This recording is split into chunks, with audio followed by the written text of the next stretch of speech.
Bienvenue au Mardi de la Mémoire. Bonjour David Chantrane. Bonjour Anne-Colin. Merci d'être avec nous aujourd'hui au Mardi de la Mémoire, comme je viens de le dire, sur Radio Courtoisie. Et nous allons parler de votre toute récente biographie, publiée aux éditions Passé Composé, Jacques-Louis David, l'empereur des peintres. Une biographie donc du peintre David, plus connu sous ce nom de famille qui est un prénom.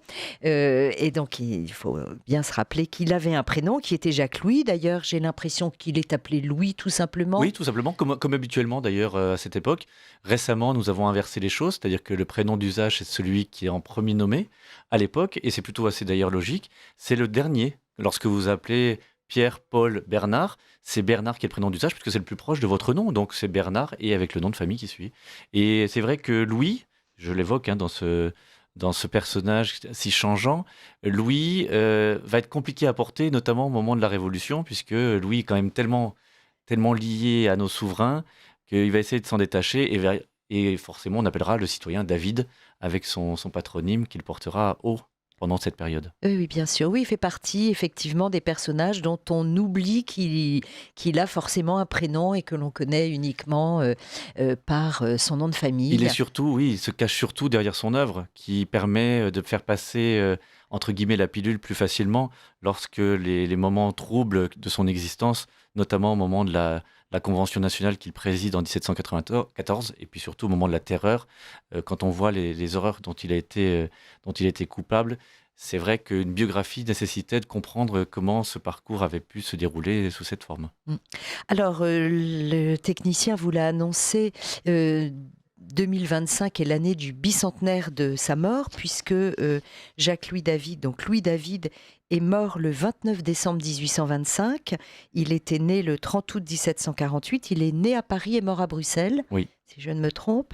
Et donc, nous allons évidemment détailler son existence. Et hasard des dates, il meurt le 29 décembre, qui est la Saint-David. Ah oui. C'est quand même un élément aussi assez étonnant et c'est une coïncidence assez troublante, d'une certaine manière. Pour quelqu'un qui avait peut-être justement très besoin de l'intercession de son saint patron pour se présenter devant Saint-Pierre. Exactement. C'est certain. Alors, cette année est l'occasion également d'une très grande exposition. Nous allons enfin pouvoir dire du bien du Louvre et donner une note positive de ce grand musée qui est sous le feu malheureusement d'une triste actualité. Donc une grande exposition qui est consacrée à David. Le Figaro hors-série consacre un de ses hors-séries à David. David, un monde nouveau, avec un magnifique extrait de l'enlèvement des Sabines. Oui, un beau détail, très beau détail. Qui d'ailleurs sert notamment pour l'affiche de l'exposition qui reprend les personnages féminins que David avait composé avec beaucoup de soin. C'est juste au moment où il est donc enfermé d'abord à la prison du Luxembourg et ensuite au Collège des Quatre Nations, là où il avait d'ailleurs fait ses humanités. Et pendant cet enfermement, il réfléchit à une œuvre qui puisse symboliser l'union des Français après tous ces troubles de la Révolution, montrer qu'entre les tenants de l'Ancien Régime et les républicains, il est peut-être utile de trouver à la fois une scène de l'Antiquité qui puisse les rassembler et les réunir, et puis peut-être annoncer une période politique plus stable, celle qui va finalement être intégrée par Bonaparte. Donc cet enlèvement des Sabines, lorsque la peinture paraît en 1799, David voit aussi tout l'intérêt qui peut être le sien de finalement d'effacer son passé assez douloureux, et il le fait avec une innovation à l'époque, parce que l'exposition de cette toile, habituellement, ça se faisait au salon de peinture, donc il fallait attendre toutes les périodes d'août à novembre pour exposer ses innovations. Là, il le fait un peu plus tôt, et il le fait de manière payante. Et d'une certaine manière, il montre que l'artiste ne dépend plus d'un commanditaire, ne dépend plus d'un souverain, en l'occurrence, ce qui était le cas auparavant, mais là, il peut vivre de son art, ce qui est tout à fait nouveau et qui se retrouve dans la même tradition qu'un Beethoven à la même époque, qui montre qu'on ne peut pas être obligatoirement maître de chapelle, mais qu'on peut travailler directement en composant des œuvres qui seront ensuite jouées par les musiciens pour vivre directement de cet art. Et donc, David va faire la même chose et il va remporter un succès foudroyant qui va annoncer finalement les galeries de peinture qu'on connaîtra par la suite.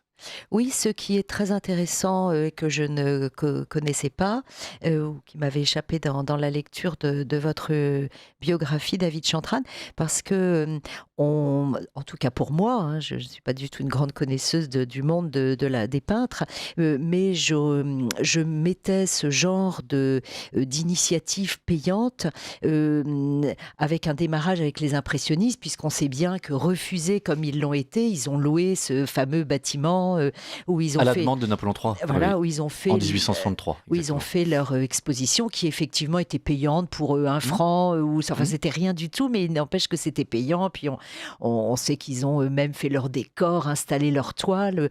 Donc en fait, David avait fait cela, non pas parce qu'il était refusé, mais c'était un exemple d'une possibilité d'avoir une entrée payante dans une galerie de peinture. C'est ça, et il avait repris cet exemple du côté anglais, où on avait déjà lancé la même idée depuis une dizaine d'années, Ah oui. et il s'est rendu compte que ça permettait aussi de se détacher de toutes les contingences que j'ai rappelées. Donc il annonce des temps beaucoup plus modernes, et cette façon de présenter son art sous cette forme va aussi beaucoup contribuer à sa popularité auprès d'une population qu'il tenait pour responsable des horreurs des années 93-94.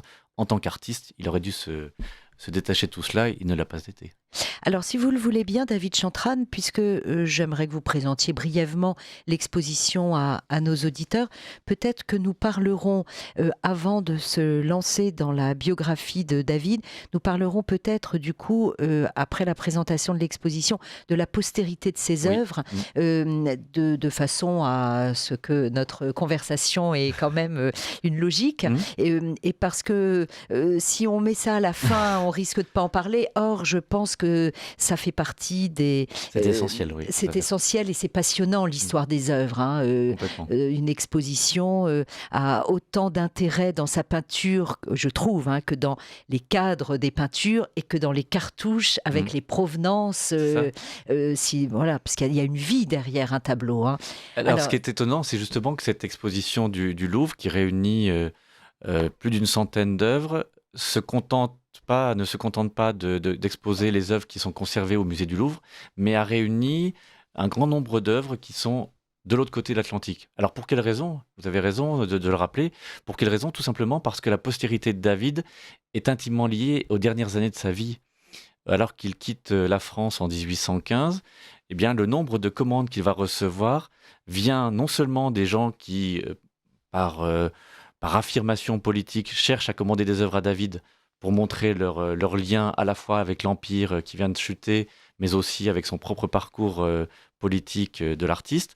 Et puis ensuite parce que le talent, comme souvent d'ailleurs, il n'est reconnu qu'à l'extérieur de nos frontières. Donc, comme nul n'est prophète en son pays, David va recevoir énormément, effectivement, de demandes, à la fois de commanditaires russes, britanniques, américains, qui, eux, gardent une fascination pour cet empire qui vient de chuter. Ce qui est tout le paradoxe, c'est que la popularité de Napoléon, à travers son artiste fétiche, puisqu'il était devenu son premier peintre de l'empereur, eh bien, la popularité de Napoléon va se poursuivre par les différentes commandes que David va recevoir.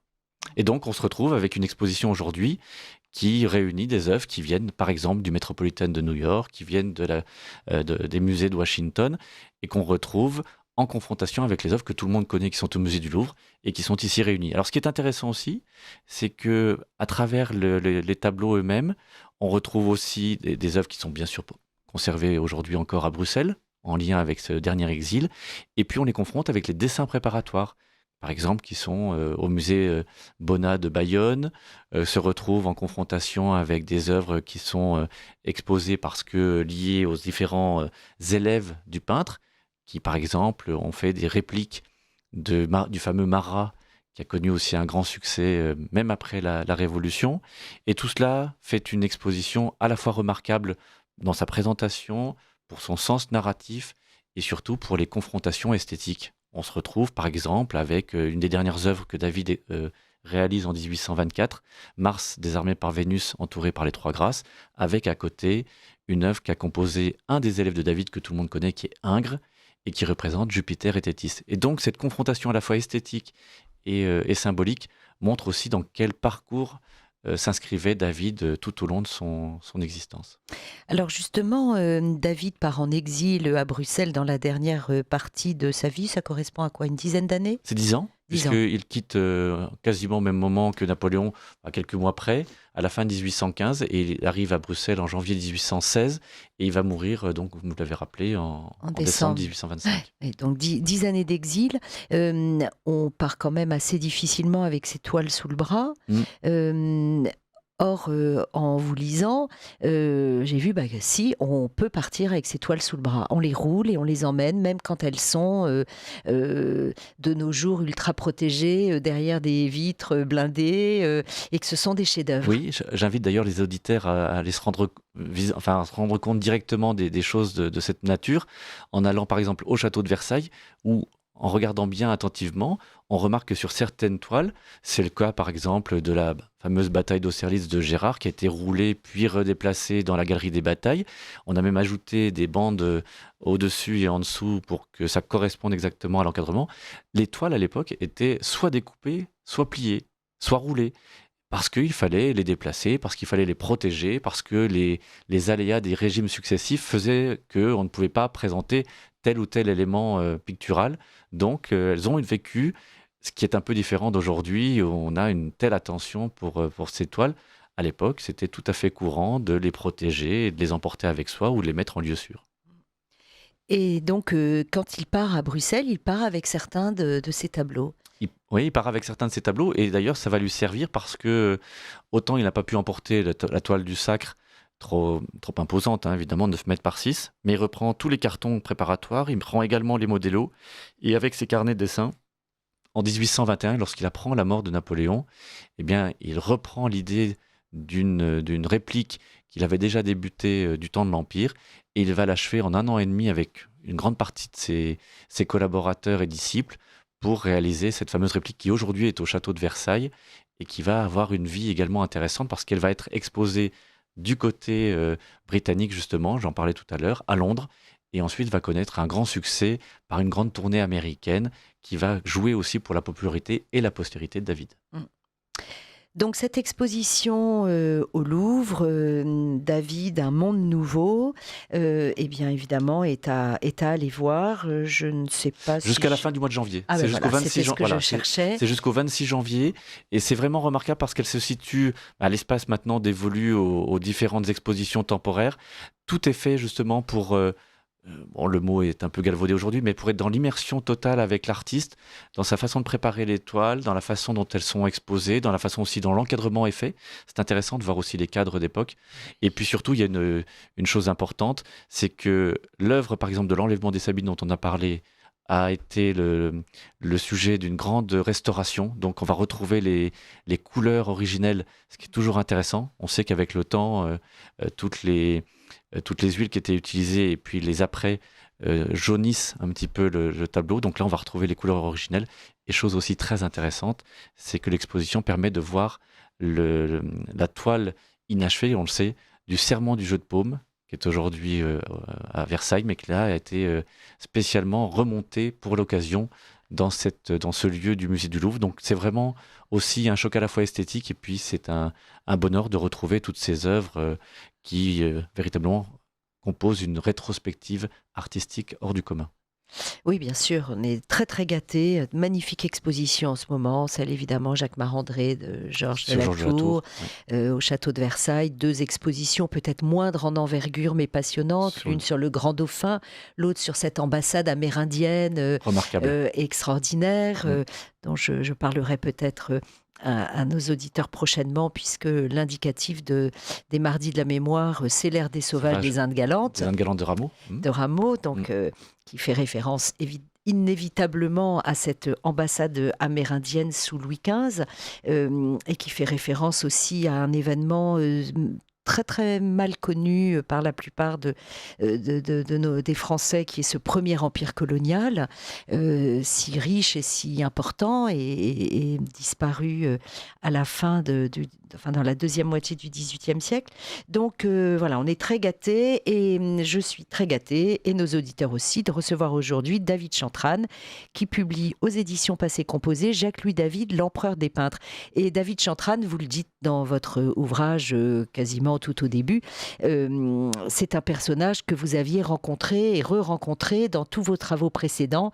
Et donc cette biographie s'est imposée à vous. Vous aviez envie de mieux connaître ce personnage qui n'est pas, disons-le, forcément très sympathique. C'est le moins qu'on puisse dire. C'est même des moments parfois difficiles parce que, bon, faut pas forcément avoir une sympathie pour le personnage ou le sujet sur lequel vous travaillez. Mais là, c'était un peu compliqué parce que, à la différence de son rapport avec ses élèves, on en reparlera peut-être, mais tout le reste du temps, on n'arrive pas à le suivre, on n'arrive pas à le comprendre. On peut en parler déjà, il épouse Charlotte Pécoul, qui va lui permettre d'avoir une vie beaucoup plus tranquille et surtout lui assurer une assise financière pour justement il n'exécute que son art. Et finalement, dès les débuts de la Révolution, alors qu'il lance des diatribes contre la reine terrible, en disant qu'il faudrait se débarrasser de cette charogne, alors que personne ne lui demande d'être aussi vindicatif ni radical, eh bien Charlotte se rend compte que son mari devient totalement fou et incontrôlable. Donc elle prend sous son aile ses deux filles, parce qu'elles ont eu 4 enfants, 2 filles et 2 fils. Elle prend donc sous son aile ses 2 filles, elle demande le divorce, qui lui est accordé, puisqu'on est en pleine révolution. Et 6 ans après, alors qu'elle comprend qu'il était un peu assagi, eh bien elle épouse de nouveau Jacques-Louis. Donc vraiment, c'est un personnage qui est très difficile à suivre, qui n'a pas vraiment de caractère de bienveillance envers les gens, qui n'est que vénal, qui n'est que intérêt propre, qui ne voit que son intérêt particulier, qui ne voit que sa carrière, et qui essaie d'ailleurs en plus d'éliminer ses adversaires. D'autant plus que, je l'ai rappelé, en tant que président de la Convention nationale en 1794, il a quasiment pouvoir de vie et de mort sur les gens, et c'est ce qu'il va user et abuser, puisqu'il va envoyer près de 320 personnes à l'échafaud, parmi lesquels d'ailleurs se trouvaient ses anciens protecteurs, par exemple les frères Truden. Donc on ne peut pas dire que ce soit quelqu'un de très sympathique, c'est le moins qu'on puisse dire. Alors qu'est-ce qui le prédestinait en tout cas à cette idéologie politique, c'est peut-être un grand mot, mais on le sent quand même très idéologue. Lorsqu'il a des idées politiques, il les exprime à plein. Il n'est pas dans la demi-mesure, en tout cas à l'égard des autres. Et d'où vient-il, d'où sort-il On va dire que les circonstances, et sans faire de la philosophie de comptoir, mais les circonstances et un peu quelques désillusions ont peut-être accéléré ce mouvement et cette réaction. Il est né, donc vous l'avez rappelé, le 30 août 1748, dans une famille où le père fait commerce du fer, quai de la Mégisserie à Paris. Un revers de fortune paternelle fait que la famille se destine à s'installer en Normandie. Et puis le père meurt dans des conditions tragiques, victime d'un duel qui a mal tourné. Donc l'enfant qui montre des prédispositions pour la peinture et qui a la chance aussi, du côté maternel, d'être affilié à François Boucher, le fameux peintre du Rococo, eh bien on le dirige vers l'atelier du grand maître. Et le grand maître en question, parce que justement l'enfant est déjà un petit côté un peu anticonformiste, qui n'accepte pas la domination d'un maître, eh bien on va le diriger vers plutôt un artiste, vers le néoclassicisme, qui est déjà un mouvement un peu radical à l'époque, et ça va mieux correspondre à ses aspirations, d'autant qu'il a en plus une sorte de revanche contre la vie et contre la nature. Il a une déformation de la joue, il va se faire moquer par ses camarades, qui va s'accélérer par des blessures, il va faire une exostose, enfin bref, cette infirmité, il va chercher par tous les moyens à la dépasser par son art, et puis surtout parce qu'il présente à 3 reprises le concours du prix de Rome, où il n'est pas reçu par l'Académie, donc il garde, si vous me permettez l'expression, une dent contre cette institution, et il tente de se suicider. Il ne doit d'ailleurs le salut qu'à un de ses protecteurs qui est son parrain, le dramaturge Sedaine. Et quand il revient un petit peu à de meilleure prédisposition, à meilleure disposition, eh bien, il représente le concours 2 fois. Et c'est seulement donc à la 5e reprise qu'il est accepté pour faire partie de l'Académie de peinture. Il fait le voyage à Rome. Il est vraiment admiratif de ce qu'il y voit. Et en particulier, il découvre, aujourd'hui tout ça est en accès libre, mais il va vraiment découvrir les peintures du Caravage et de tous ces artistes italiens. Et lorsqu'il revient, il le dit d'ailleurs lui-même, il était opéré de la cataracte, il voit les choses différemment. Et cette radicalité dans sa peinture, eh bien, il va également l'appliquer dans la radicalité de ses idées, et en particulier sous la Révolution. Oui, parce que ce voyage à Rome, qui dure longtemps, le ramène en France à l'aube de la Révolution française. C'est ça, et il présente une œuvre que tout le monde connaît, qui est le Serment des Horaces, qui devient à la fois une œuvre remarquable parce que très populaire, dans une France qui quand même a un accès encore limité au domaine artistique, mais très populaire par la gravure, par l'image populaire qui va ensuite être diffusée, et surtout parce que ça sert aussi de manifeste à à une pureté de la ligne, à une volonté d'épouster tout ce côté rococo qui avait fleuré bon à la fin du règne de Louis XV. Et donc, par cette radicalité de la peinture et de la représentation, David va s'agréger autour de lui un grand nombre d'élèves, de disciples, qui vont servir justement sa façon de présenter les choses et qui vont servir à la fois de l'Antiquité et de la mythologie pour un peu non seulement dépoussiérer la représentation elle-même, mais surtout servir des idées qui vont arriver à maturation au moment de la Révolution. C'est amusant parce que le regard, en tout cas, qu'une personne comme moi-même en 2025, sans grande connaissance sur l'histoire de la peinture, peut porter sur ce néoclassicisme, c'est quand même beaucoup d'étonnement. Il est difficile de penser qu'un homme aussi engagé dans la Révolution, qui va, comme vous l'avez rappelé, être élu à la Convention, devenir même le président de la Convention en 1794, qui affiche des idées qui pourraient passer comme très avant-gardiste par rapport à un ancien régime très proche, va faire des choix aussi classiques dans les thèmes de sa peinture. Le Serment des Horaces, l'enlèvement des Sabines, vous citiez tout à l'heure Vénus entourée de...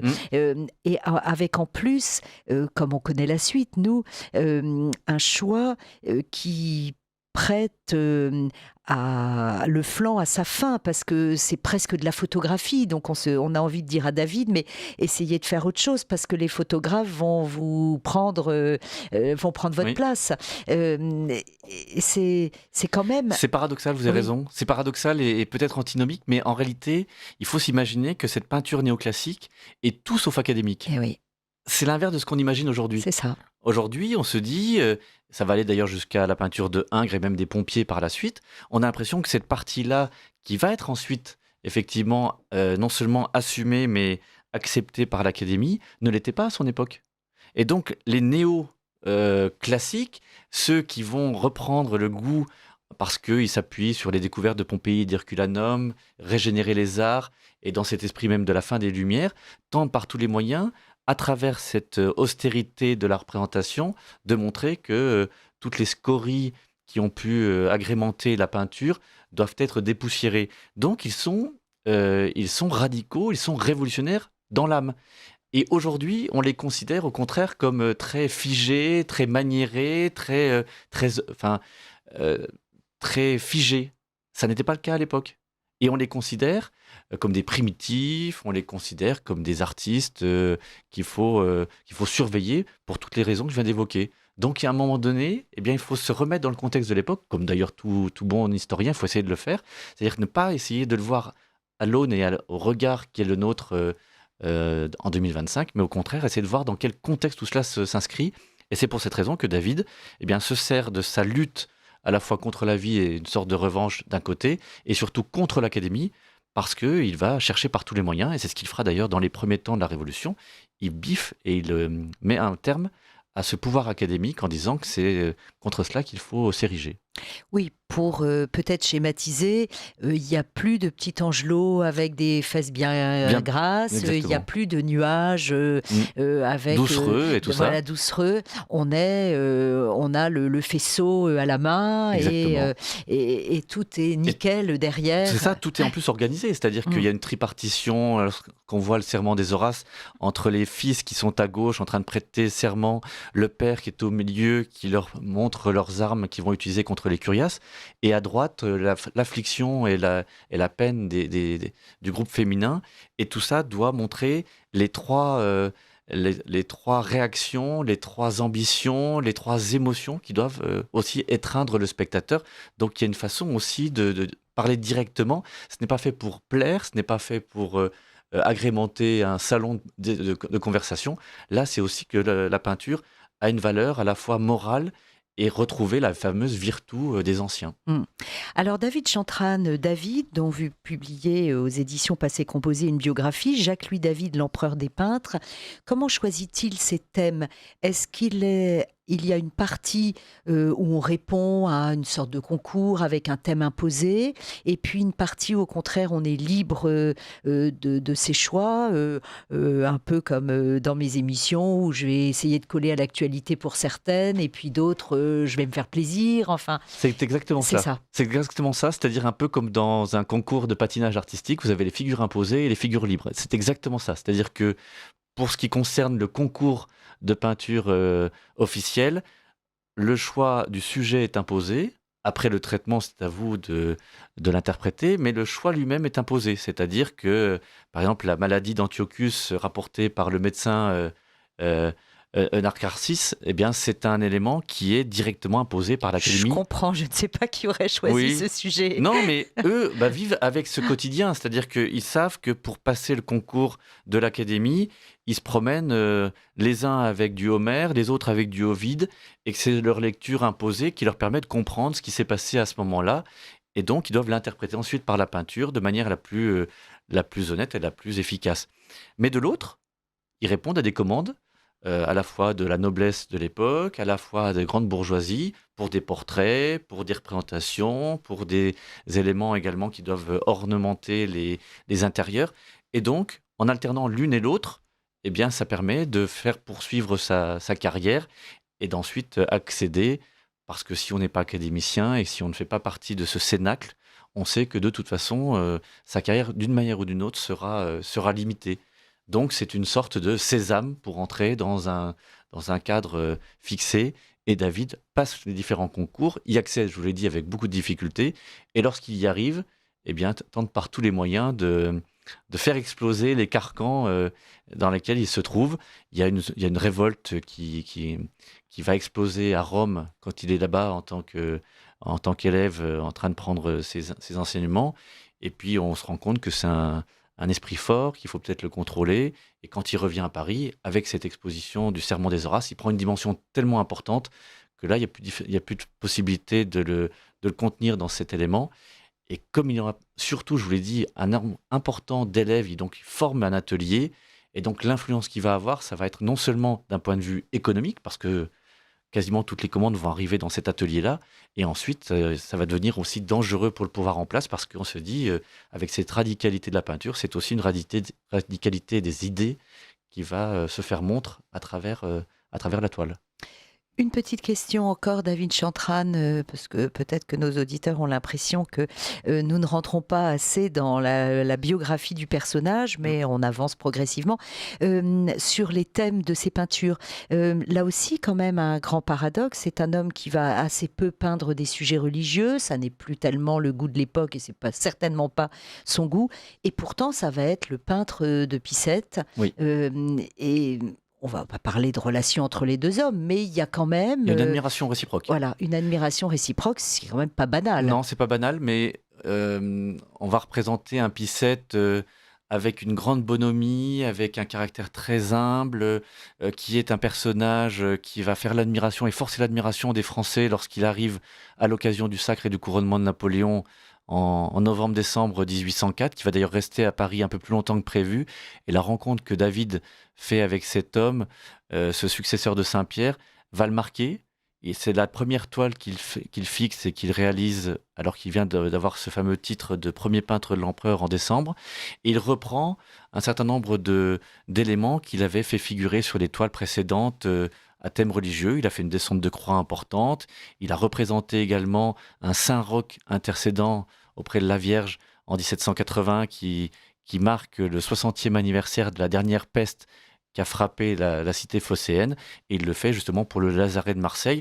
Donc il répond à des commandes, un certain nombre de commandes, et David, qui se détache toujours un peu de la partie religieuse, finalement n'a fait que peindre des éléments, j'allais dire, à la fois philosophiques et d'esprit dans cette veine-là, parce que quand il présente Marat sous la Révolution, que fait-il? C'est une sorte de piéta moderne, civique, qui montre un personnage qui était victime de bourreaux, en l'occurrence Charles Corday. Donc il y a une forme de caractère religieux à travers la peinture de David qui montre tout le paradoxe du personnage, qui essaie de s'en détacher, qui finalement reprend les codes de peinture que ses prédécesseurs avaient fixés.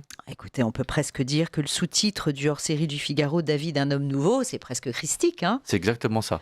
C'est exactement ça. Et il faut se garder aussi de peut-être trop de jugement, c'est-à-dire que Bien même sûr. si lorsqu'on a travaillé, comme c'était mon cas pendant 2 ans et demi, et j'imagine aussi, j'étais de l'autre côté de la barrière quand j'étais commissaire adjoint d'exposition au Louvre il y a 20 ans, quand on travaille longtemps sur une exposition, on connaît à la fois tous les défauts, entre guillemets, et toutes les qualités d'un artiste ou d'un sujet. Et bien pour David, lorsqu'on a travaillé sur ce personnage-là, bien sûr, il ne faut pas cacher tous ses défauts et toutes les difficultés qui ont été les siennes, mais il faut reconnaître aussi ses talents. Et l'homme nouveau, c'est exactement cela, c'est-à-dire qu'il était aussi un passeur d'histoire, un passeur de mémoire, un homme qui finalement agrégeait tous ces paradoxes de cette période, et il l'a traduit, lui, sublimement. Alors là, il faut quand même reconnaître aussi son talent, sublimement à travers la toile, et je vous le disais, qui a aussi aidé à la postérité pour toute une génération d'artistes, soit qui ont suivi son enseignement à la lettre, scrupuleusement, dans une veine qu'on comprend bien, et de l'autre qui s'en sont détachés avec les Girodet, les Géricault, les Delacroix, qui ont dit surtout pas suivre ce tyran des arts, mais qui d'une certaine manière étaient obligés de composer vis-à-vis de lui, qui était une sorte de référence, soit pour, soit contre. Donc c'est ça qui est passionnant aussi à travers la peinture et la vie de David. C'est à cela qu'on fait référence. En 2025, Radio Courtoisie fête ses 38 ans.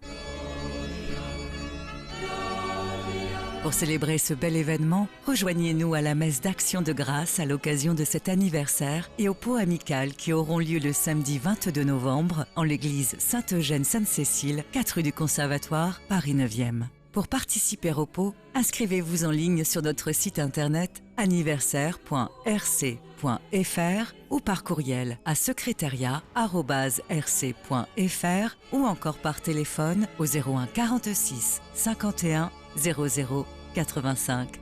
Chers auditeurs de Radio Courtoisie, vous écoutez les Mardis de la Mémoire. Anne Collin, j'ai le plaisir de recevoir aujourd'hui David Chantrane, avec qui nous parlons de David, le peintre, l'empereur des peintres, puisque vous publiez, David Chantrane, une biographie consacrée à Jacques-Louis David aux éditions Passé Composé, à l'occasion évidemment du bicentenaire de sa mort et de la grande exposition qui se tient au musée du Louvre. J'ai oublié de préciser aux auditeurs de Radio Courtoisie que vous êtes un spécialiste de l'époque napoléonienne. Vous avez publié de nombreux ouvrages consacré à l'empereur et que vous avez été, si je ne me trompe pas, conservateur au musée de Brienne. Hein. Brienne-le-Château. Voilà. C'est ça. Quand il y a eu la grande restauration du lieu où Bonaparte avait fait ses classes entre 1779 et 1784, eh bien ce lieu a été préservé pour une partie parce que l'autre avait été brûlé au moment de la Révolution, parce que symbolisant la domination sur les jeunes consciences, il y a une partie du bâtiment qui avait été brûlée, mais Napoléon l'a préservé. Et donc, il y a un musée qui se tient là-bas depuis 1969. C'était un autre bicentenaire, la bicentenaire de la naissance de Napoléon. Et depuis ce temps-là, donc, le musée n'a connu que des renouvellements. Donc, j'ai dirigé effectivement le musée. Et ensuite, j'étais en poste à Châteauroux, où j'ai dirigé le musée, notamment le musée Bertrand, du nom du grand maréchal qui a suivi Napoléon lors de ses 2 exils à l'île d'Elbe et à Sainte-Hélène. Maintenant, je suis en poste à Rueil-Malmaison où je dirige les sites patrimoniaux, c'est-à-dire les musées de la ville et les archives et la fameuse atelier Grognard où il y a des expositions temporaires. Donc, je suis lié de près vraiment à cette épopée napoléonienne pour toutes les raisons que vous imaginez. Oui, bien sûr, oui. Alors, un point qui m'a particulièrement intéressée dans votre ouvrage, David Chantrane, c'est un détail, mais qui avait son importance au moment de la Révolution française. Je ne savais pas que les artistes avaient dû aussi prêter serment. En fait, j'en ai beaucoup parlé avec Xavier Maréchaux, qui a écrit cette histoire des prêtres réfractaires, avec qui nous avons fait 3 émissions sur la question du serment, qui est une question qui est au centre du passage entre l'Ancien Régime et la Révolution française. Et les artistes doivent prêter serment aux nouvelles académies, qui ne sont plus des académies royales. Et on voit que, quelle que soit votre position, que vous soyez prêtre avec le fameux serment à la constitution civile du clergé, enfin, quel que soit votre état, dans ces renversements, ces basculements de régime, il y a des cas de conscience qui se posent à chaque fois. Et on voit que David va devoir épouser progressivement des nouveaux régimes qui ne sont pas nécessairement sa tasse de thé au début, mais dans lesquels il va s'insérer, soit volontairement, soit malgré lui. Oui, et cette prestation de serment, vous avez raison de le rappeler, elle touche à la fois effectivement les prêtres dans les conditions que vous avez rappelées, mais tout le monde doit prêter serment. C'est ça. Les fonctionnaires prêtent serment, les artistes prêtent serment et les militaires prêtent serment. Napoléon va pas faire autre chose au moment de son fameux serment qu'il fait prêter à ses armées, au moment de la distribution des drapeaux, le 5 décembre 1804, c'est-à-dire 3 jours après son sacre et son couronnement. Donc, D'où le serment des Horaces aussi. Mais tout, c'est-à-dire que chez David, d'ailleurs, on voit cette prestation de serment comme un élément très important, une sorte d'étape incontournable, une sorte d'entrée aussi dans un monde totalement régénéré. On le voit au moment de la serment des Horaces, on le voit au moment du serment du jet de paume qui va débuter et qui ne sera jamais achevé pour les raisons que vous imaginez, c'est-à-dire que la révolution allant si vite, des personnages aussi modérés ou des traîtres selon qu'ils sont l'un ou l'autre, des Barnaves, des Mirabeau, eh bien, il est inconcevable de les représenter dans une grande toile de 10 mètres par 7. Donc la toile restera inachevée, il faudra attendre 1886 pour que la Troisième République reprenne l'idée première et ne fasse achever une toile par un artiste de son époque. Mais bref, on prête serment constamment. Et au moment où les régimes changent, par exemple lorsque Napoléon quitte le pouvoir, il délie l'armée de ses serments. C'est une chose très importante, parce que si on prête serment à un drapeau, lorsqu'on prête serment à une constitution, lorsqu'on prête serment à un personnage, en l'occurrence l'empereur, eh bien, si on est délié de son serment, là on peut passer à autre chose, sinon on lui reste fidèle, ce qui va d'ailleurs poser des problèmes, parce qu'en 1814, délié de ce serment, de nombreux hommes vont servir ensuite Louis XVIII, mais ça ne va pas être le cas en 1815. Ce qui fait aussi que ceux qui se trouvent entre deux États eh bien, vont avoir beaucoup de difficultés. Ça va être le fameux flot ininterrompu des fameux demi-soldes, c'est-à-dire ces hommes qui sont mis en demi-solde par le régime arrivé en 1815, cette restauration, mais comme ils ne savent pas exactement à qui ils doivent se fier, eh bien, on est dans une situation d'instabilité qui va donner naissance ensuite à des conjurations, à des tentatives de coup d'État, à essayer de rétablir un Bonaparte au pouvoir. Et jusqu'à la mort finalement de l'Aiglon en 1832, ça va être le cas constamment. Donc, prêter serment, ça voulait dire quelque chose à l'époque. Ça nous paraît tellement loin aujourd'hui, mais c'était encore le cas. On prête serment, par exemple, chez les Américains, encore sur la Bible, lorsqu'on est incriminé ou lorsqu'on passe au moment d'un tribunal et d'un procès. Ça n'est plus le cas aujourd'hui en France, mais ça reste quand même une valeur qui existait encore à cette époque, il y a 200 ans. Oui, mais je pense que c'est très éclairant sur effectivement ce qu'était le serment, la parole, le sentiment d'engagement au service d'un régime qui a peut-être pris fin avec la Seconde Guerre mondiale.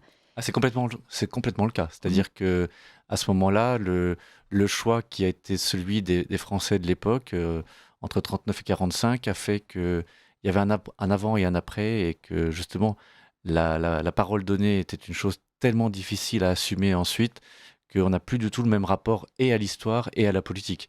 Ce qui fait qu'il y a une fracture qui est très difficile à cicatriser, et on en est encore à la fois les héritiers et les dépositaires aujourd'hui. Alors David, face à l'arrivée de l'empereur, dont la question ne se pose pas pour lui seulement en 1804, mais elle se pose dès le consulat. Que faire? Comment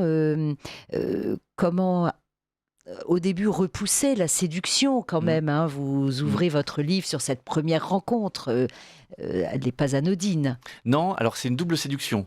D'abord par intérêt commun, puisque ayant été l'un et l'autre directement liés, David à Maximilien de Robespierre et Bonaparte à Augustin, son frère cadet, ils ont une sorte d'histoire commune qu'ils veulent effacer et malgré leur écart d'âge, puisque David, je l'ai rappelé, a 21 ans de plus que le jeune général corse, eh bien, ils se trouvent mutuellement de manière très utile, très efficace, en se disant, s'ils lient leur destin, ça peut leur être forcément bénéfique. L'autre élément, c'est que c'est un coup de foudre mutuel intéressant. D'abord parce que David est admiratif de l'épopée de Bonaparte dans ses débuts. Il voit l'épopée à la fois en Italie puis en Égypte d'un très bon œil en se disant enfin voici quelqu'un qui va remettre la France dans une certaine unité nationale. Et de l'autre, eh bien, il se dit que ce sera peut-être l'équivalent d'un César, d'un Alexandre. Et lors de cette première rencontre importante, il y avait déjà ils s'étaient croisés en Italie, mais lorsque l'armée revient à Paris pour la distribution des drapeaux, ils dînent l'un à côté de l'autre, et dès le lendemain, l'artiste invite Bonaparte à venir dans son atelier. Il y a une séance de pause d'à peu près 3 heures, et lorsque Bonaparte a quitté le cours et l'atelier, David interpelle ses élèves en leur disant « Cet homme est grand, il est beau, il est pur comme l'antique. Mes amis, j'ai trouvé mon héros, il s'appelle Bonaparte. » Et de ce moment de 1797 jusqu'à sa chute de l'Empire, et même au-delà, jusqu'à la mort de David, eh bien, Napoléon ne va cesser de figurer à son panthéon personnel, et il va le servir, même au-delà de la mort. Donc c'est vraiment une fidélité, alors qu'auparavant, il avait un peu louvoyé dans ses différents régimes successifs. David va rester fidèle vraiment à Napoléon jusqu'à la fin de ses jours.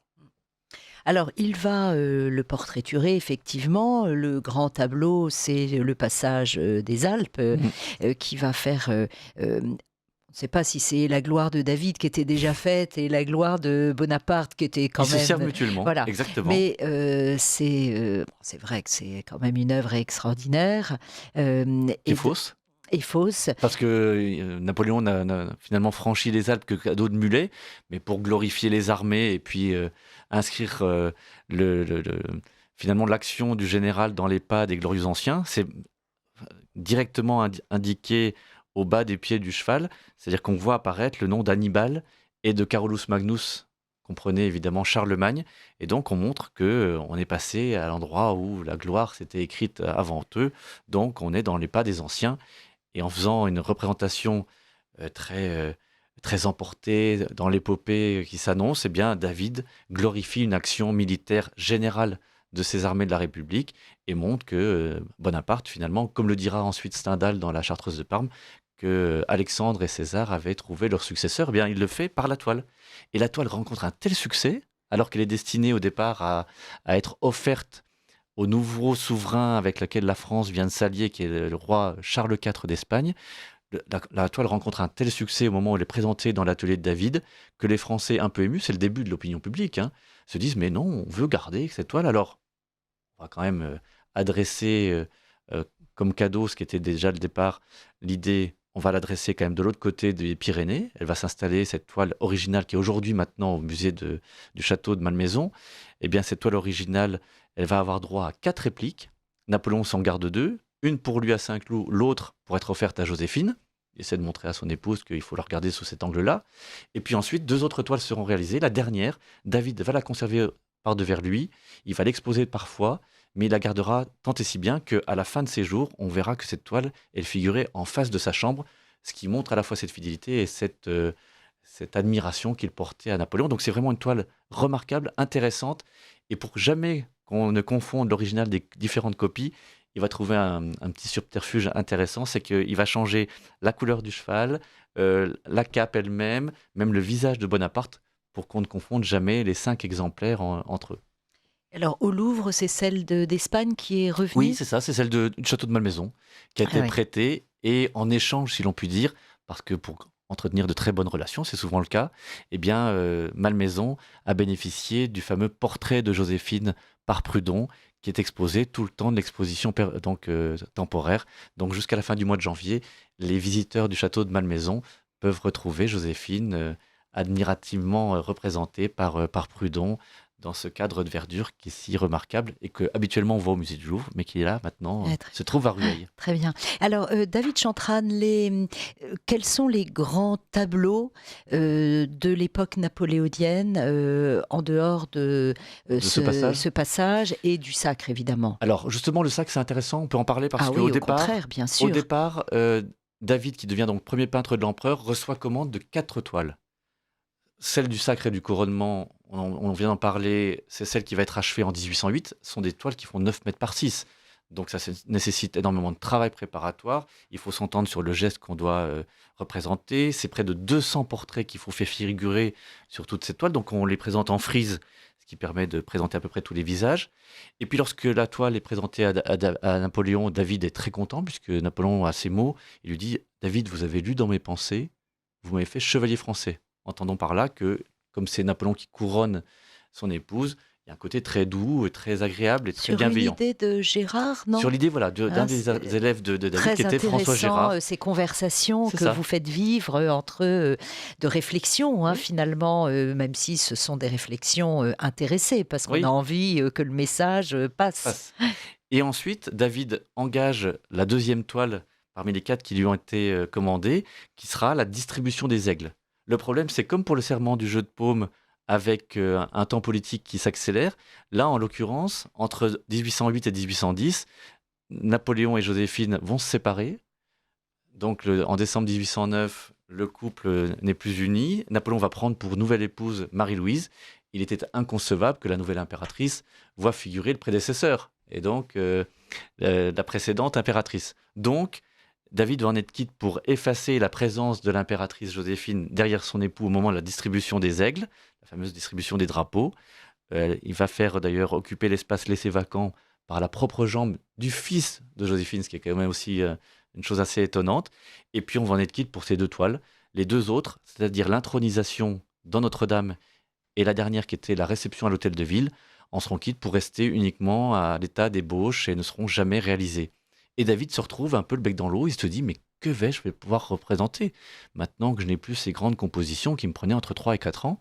Donc il reprend ses portraits, il réalise des portraits. À la même époque, il avait commencé par exemple une Juliette Récamier, il va refaire plein de portraits des personnages qui comptent à cette époque, et puis il se dit « mais finalement, Napoléon, ça peut être aussi une chose intéressante », d'autant qu'il reçoit une commande d'un lord écossais qui lui demande un Napoléon dans son cabinet de travail.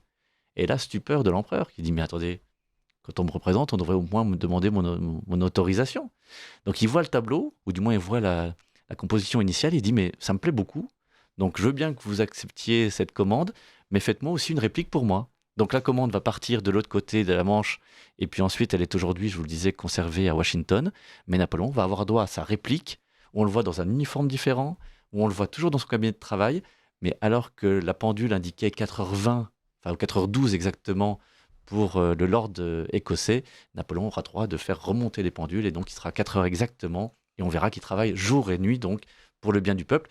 Donc l'honneur est sauf, et David va continuer ses compositions en achevant donc sous l'Empire une dernière toile magistrale, un peu dans l'esprit de l'enlèvement des Sabines, une toile qui évoque la situation politique du moment.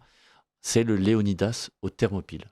Alors là, c'est aussi une œuvre qui rappelle l'Antiquité, qui est une situation militaire importante. C'est lorsque Léonidas, entouré des 300 derniers combattants de Sparte, s'apprête à affronter les Perses dans une guerre qui est perdue d'avance et qui fait bien sûr penser à la fin de l'Empire. C'est une sorte de Napoléon entouré de ses derniers maréchaux et de son dernier état-major. Finalement, c'est une guerre perdue d'avance, mais on se bat quand même pour la gloire et l'honneur. Et Napoléon, lorsqu'il revient après son premier exil, la première chose qu'il va voir, c'est une toile qui est en train de s'achever et qui représente, par les siècles interposés, finalement sa propre situation. David s'enthousiasme pour ce retour des 100 jours. On sait que Napoléon va être battu à Waterloo et qu'il va devoir quitter le pouvoir. Mais justement parce qu'il a reçu Napoléon, il a signé le fameux acte additionnel aux constitutions de l'Empire, donc il a marqué d'un fer rouge son adhésion à cette idée que plus aucun Bourbon ne doit revenir sur le trône. Et bien lorsque Louis XVIII revient aux Tuileries, David, d'une certaine manière, n'a pas signé son acte de vie et de mort, mais c'est tout comme, donc il doit partir en exil, et ça explique que cette toile de Léonidas aux Thermopyles marque un coup d'arrêt dans ses grandes compositions, et David va se contenter ensuite de différentes œuvres qui n'auront plus la même ambition lorsqu'il sera en exil pendant les 10 années bruxelloises. Alors David Chantrane, dans votre biographie Jacques-Louis David, l'empereur des peintres aux éditions Passé Composé, à l'occasion, je le rappelle, du bicentenaire de la mort de David, qui est mort le 29 décembre 1825 à Bruxelles. Nous venons de l'y retrouver. C'est un bouillonnement intellectuel et culturel, hein, votre ouvrage. On se dit qu'à l'époque, et puis c'est pas que dans la peinture, partout. Littérature, musique, tout le monde. Et puis surtout, c'est le début aussi d'une croissance continue de l'alphabétisation, ce qui compte aussi dans cette opinion publique dont j'ai parlé, c'est-à-dire qu'il va se passer un moment tellement fort de prise de conscience, de discussion. Auparavant, tout cela n'était contenu que dans des cercles littéraires et des salons où on conversait avec beaucoup d'agréments, mais sans vraiment beaucoup d'influence. Là, cette fois-ci, quasiment tous les Français vont s'impliquer directement dans l'implication, et surtout, la volonté aussi que la politique entre dans le cercle de l'intimité va faire en sorte que David, par ses tableaux, va aussi avoir beaucoup d'impact sur les consciences françaises. Et alors, c'est une litanie de grands noms de peintres. Vous insistez d'ailleurs à plusieurs reprises dans votre ouvrage, soit vous-même, soit en citant des contemporains ou quelques successeurs de David, sur l'extraordinaire aéropage d'élèves qu'il va former et qui vont devenir des noms de la peinture. C'est incroyable. Vous avez cité tout à l'heure des personnes qui vont prendre le contrepoint ou contre-pied ou au contraire qui vont le suivre, mais c'est vraiment un homme qui reste une référence dans la peinture. Oui, alors il reste une référence, et en plus il va débaucher, ce qui n'est pas très joli non plus, il va débaucher des artistes ou des élèves en devenir chez ses adversaires ou ses concurrents. Donc il agrège autour de lui, tout au long de sa carrière, près de 600 élèves qui viennent de tous horizons, qui ont tous les styles, et il les laisse d'ailleurs dans cet esprit, ce qui était assez admirable pour cet aspect, c'est-à-dire que par exemple des Ingres, des Gérard travaillent de manière assez classique, mais on trouve par exemple des courants de peinture, les primitifs, les barbus, les pré-romantiques, et les laisse travailler directement en disant c'est pas mal, je vous laisse.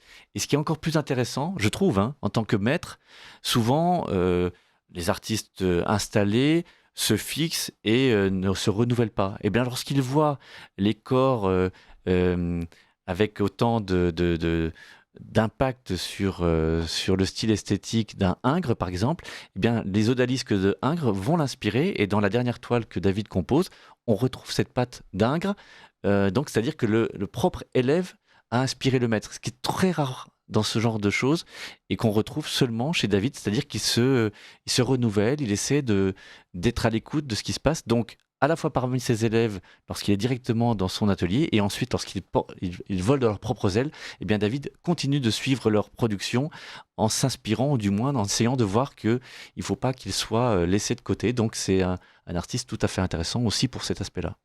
Et a-t-il des ennemis ? Énormément. Il s'en est fait à différents moments, c'est-à-dire qu'en ayant un tel succès en 1785, il se fait forcément des adversaires, puisque son succès rend jaloux. Ensuite, pour ses prises de position sous la Révolution et sous l'Empire, et puis surtout parce que même au temps où il est en exil à Bruxelles, eh bien, il continue d'affirmer haut et fort ses convictions politiques. Et je donne juste une anecdote dans le livre, qui est assez symptomatique et révélatrice. Il reçoit Wellington, l'un des vainqueurs de Waterloo, et Wellington vient en se disant mais il faut absolument que j'ai mon portrait peint par David, qui est quand même la référence en Europe. Et David lui répond avec beaucoup de hauteur en disant croyez bien, sire, sœur plutôt, croyez bien que je ne peux pas vous peindre parce que je ne peins que l'histoire. Entendez par là que vous n'en faites pas partie. Ce qui est quand même assez surprenant, et qui montre aussi son admiration sans borne qui est conservé pour Napoléon. Ouais. Alors, Wellington a dû trouver d'autres peintres talentueux parce que quand on va voir Aspley House à Londres, c'est une merveille de collection de peintures. Il faut dire qu'il a piqué beaucoup de choses en Espagne, mais je il n'a crois. pas son portrait par David. Mais il n'a pas son portrait par Il a David. dû être un peu vexé quand même. Certainement, oui. Alors Stendhal disait avoir la science exacte du dessin, ce n'est pas avoir du génie. Ça n'était pas très sympathique, mais c'est vrai que cette phrase permet de comprendre la façon avec laquelle la peinture va ensuite se diriger. Il suffit de voir Cézanne pour se dire qu'effectivement, il a dû vouloir renouveler David autrement. Enfin, forcément, à un moment donné, on ne va pas se répéter indéfiniment et l'hyper-réalisme que David commence à imposer, qu'on retrouve effectivement chez comme chez beaucoup d'artistes, forcément, il y a tous des courants de peinture qui vont essayer de s'en détacher. Pourtant, ce qui est très surprenant dans cette postérité artistique, c'est que chez certains portraits, notamment de Renoir, on retrouve un enseignement que n'aurait pas renié David. Donc, ça veut dire qu'il n'y a pas que de l'opposition systématique. C'est-à-dire que l'enseignement qui a été donné, il y a quand même quelques éléments qu'on retrouve ça et là, et que, par exemple, puisque j'étais directeur de la Maison Renoir à Essoy, qu'on peut retrouver qui continue de poindre à travers une peinture qu'on pourrait considérer comme très éloignée, mais qui finalement ne fait que reprendre une certaine tradition, comme quoi parfois ça peut être surprenant. Bon, n'en déplaise à Stendhal, David avait du génie. Il en avait, et c'est peut-être ça aussi qui fait tout l'intérêt, c'est-à-dire que son génie, il est indéniable et l'exposition nous le rappelle avec encore plus d'éclat. Merci beaucoup David Chantrane. Je rappelle aux auditeurs qu'à l'occasion du bicentenaire de la mort de David, du peintre David, vous publiez aux éditions Passé Composé une biographie Jacques-Louis David, l'empereur des peintres. Merci beaucoup. Merci. Et chers auditeurs de Radio Courtoisie, à mardi prochain.